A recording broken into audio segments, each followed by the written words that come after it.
Hello दोस्तों, आपका स्वागत है हमारे चैनल में जियोग्राफी वाले में। तो हम आज बताएंगे कक्षा 12 का भूगोल। जो हमारा फर्स्ट चैप्टर है मानव भूगोल प्राकृतिक एवं विषय क्षेत्र, जो हमारा फर्स्ट चैप्टर है उसके बारे में हम चर्चा करेंगे शॉर्ट में। ठीक, करीब 10-15 मिनट का वीडियो रहेगा। ठीक, जो हमारे भाई जो कक्षा 12 में है, ठीक, बोर्ड पेपर देने वाले हैं, उनके लिए बहुत महत्वपूर्ण एक क्वेश्चन लेकर आया हूँ जो बहुत अच्छे से तैयार कर लेंगे और तो उनको मतलब 4 नंबर 2 नंबर मिल सकता है। ठीक, तो हमारा क्वेश्चन क्या है, भूगोल का शाब्दिक अर्थ।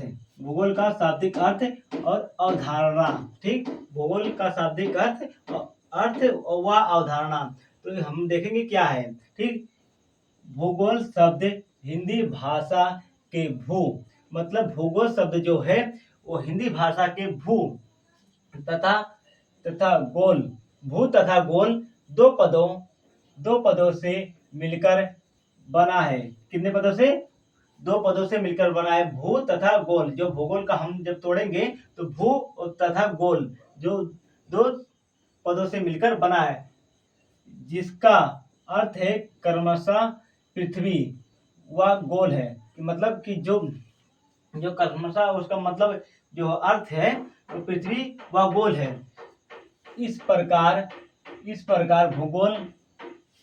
भूगोल का शाब्दिक अर्थ है, भूगोल का शाब्दिक अर्थ है कि पृथ्वी गोल है। क्या? पृथ्वी गोल है। भूगोल भूगोल को अंग्रेजी में जियोग्राफी कहते हैं। क्या कहते हैं? भूगोल को इंग्लिश में क्या कहते हैं? जियोग्राफी।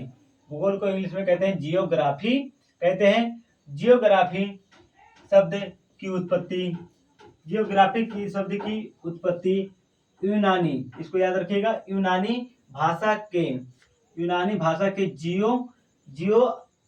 जियो अर्थात पृथ्वी, मतलब जियो का मतलब है पृथ्वी, तथा जियो का मतलब है पृथ्वी, ठीक, तथा ग्राफो का अर्थ है वर्णन से। क्या? जियो का मतलब है पृथ्वी और ग्राफी का मतलब है वर्णन से। जो जियो व ग्राफी का सम्मिलित अर्थ मतलब पृथ्वी का वर्णन, मतलब जब दोनों को हम मिला देंगे तो इसका होता है पृथ्वी का वर्णन। क्या? पृथ्वी का वर्णन। ठीक, भूगोल शब्द हिंदी भाषा के भू तथा गोल 2 पदों से मिलकर बना है, जिसका अर्थ है क्रमशः पृथ्वी गोल है। इस प्रकार भूगोल का शाब्दिक अर्थ है कि पृथ्वी गोल है। ठीक, भूगोल को अंग्रेजी में जियोग्राफी कहते हैं। जियोग्राफी शब्द की उत्पत्ति यूनानी भाषा के जियो अर्थात पृथ्वी तथा ग्राफो का अर्थ है वर्णन से।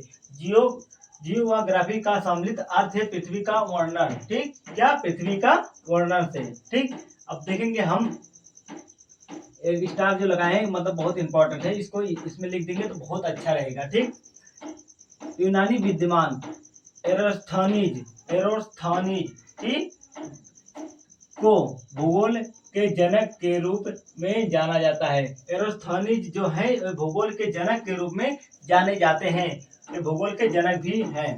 ठीक, इन्होंने ही सर्वप्रथम जियोग्राफी शब्द का प्रयोग किया था। इन्होंने सबसे पहले ही जियोग्राफी का प्रयोग किया था। मानव प्राकृतिक की अध्ययन के रूप में भूगोल को 2 घटक हैं। मतलब जब पूछेगा मानव एवं प्राकृतिक के अध्ययन के रूप में भूगोल के 2 घटक के नाम बताइए, तो भौतिक भूगोल एवं मानव भूगोल। क्या? भौतिक भूगोल एवं मानव भूगोल, ये हमारे 2 घटक हैं। ठीक, भूगोल की महत्ता को देखते हुए इस ज्ञान की जननी कहा जाता है। भूगोल की इस महत्व को देखते हुए ज्ञान की जननी कहा जाता है। इसमें मतलब एक शॉर्ट में क्वेश्चन आता है, किस विषय को ज्ञान की जननी माना गया है? तो हम जो भूगोल है इसको ज्ञान की जननी माना गया है, इसमें शॉर्ट में पूछता है। ठीक, याद रखिएगा। अब देखेंगे हमारा दूसरा स्टार का मतलब क्या है।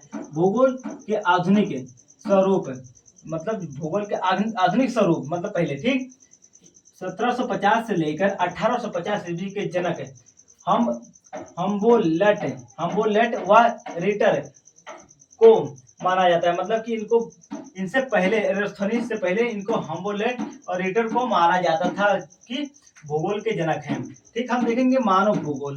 मानव भूगोल का परिभाषा पूछा जाता है जो 2 नंबर का आता है। ठीक, शॉर्ट में लिखने के लिए तो हमारा शॉर्ट में लिखकर लेकर आए। छोट में बहुत ज्यादा 2 लाइनें 2 नंबर का मिल जाएगा। ठीक, 2 नंबर बहुत ज्यादा नहीं है।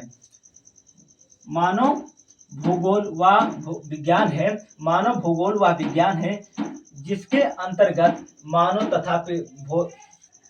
तथा भौतिकी पर्यावरण के पारस्परिक संबंधों का अध्ययन क्षेत्रीय आधार पर किया जाता है। ठीक, किसके आधार? मानव तथा भौतिक पर्यावरण के पारस्परिक संबंधों का अध्ययन क्षेत्रीय आधार पर किया जाता है। इसको याद रखिएगा। क्या है? मानव भूगोल व विज्ञान है जिसके अंतर्गत मानव भौतिक पर्यावरण के पारस्परिक संबंधों का अध्ययन क्षेत्र आधार पर किया जाता है।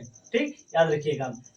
हम देखेंगे मानव भूगोल की परिभाषा है। ये परिभाषा भी पूछा जाता है करीब 2 नंबर का। ठीक, तो हम देखेंगे दो लेखक के अनुसार।